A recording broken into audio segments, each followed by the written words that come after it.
Une entrée par effraction a été commise dans les dernières semaines à Saguenay, en fait sur le boulevard Sainte-Geneviève, alors qu'un homme, Alexandre Fortin, a voulu se réfugier dans une maison. L'homme a décidé de dormir quelques heures et par la suite, pour se faire pardonner d'avoir utilisé la maison comme refuge, il décide de faire la vaisselle et du lavage pour finalement être surpris par le propriétaire. La police a ensuite été contactée. Tout ce qu'il voulait, c'était se réchauffer ou faire un appel à l'aide. Il a voulu comme remercier les propriétaires de la maison.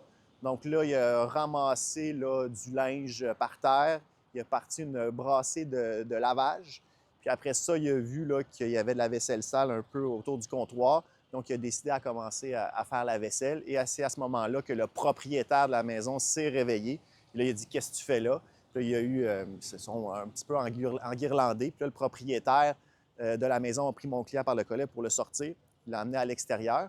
Il faut dire que l'homme n'a rien volé sur les lieux du crime. Ce qu'il faut comprendre ici, c'est que l'homme en question a voulu s'enfuir d'un climat toxique que son coloc lui infligeait dans son logement à Chicoutimi. Son but était de marcher jusqu'à Saint-Ambroise pour y rejoindre une amie pour aller chercher de l'aide. Mon client, c'est ça, demeurait depuis un certain temps avec un colocataire et la relation était pas bonne, la relation était malsaine et mon client avait de la difficulté à imposer ses limites. Et donc, il arrivait souvent là, qu'il dormait dans une tente à l'extérieur sur son terrain.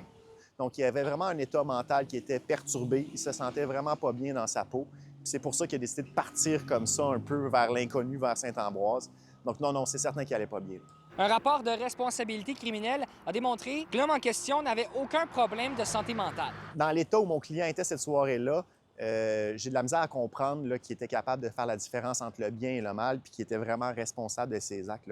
C'est complètement illogique de commencer à faire une brassée de lavage puis faire la vaisselle.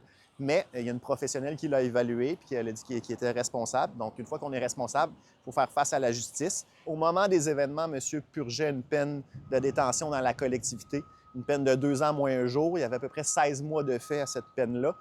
Hier, on a fait l'enquête sur remise en liberté et le juge a décidé de le remettre en liberté, mais il devra participer là, au programme d'accompagnement justice-santé mentale, le PAGSM, pour l'aider. Le juge a donc permis à l'accusé de poursuivre sa peine en collectivité. Il lui reste encore 8 mois à purger. À Saguenay, Étienne Ouellette pour Nouveau Info.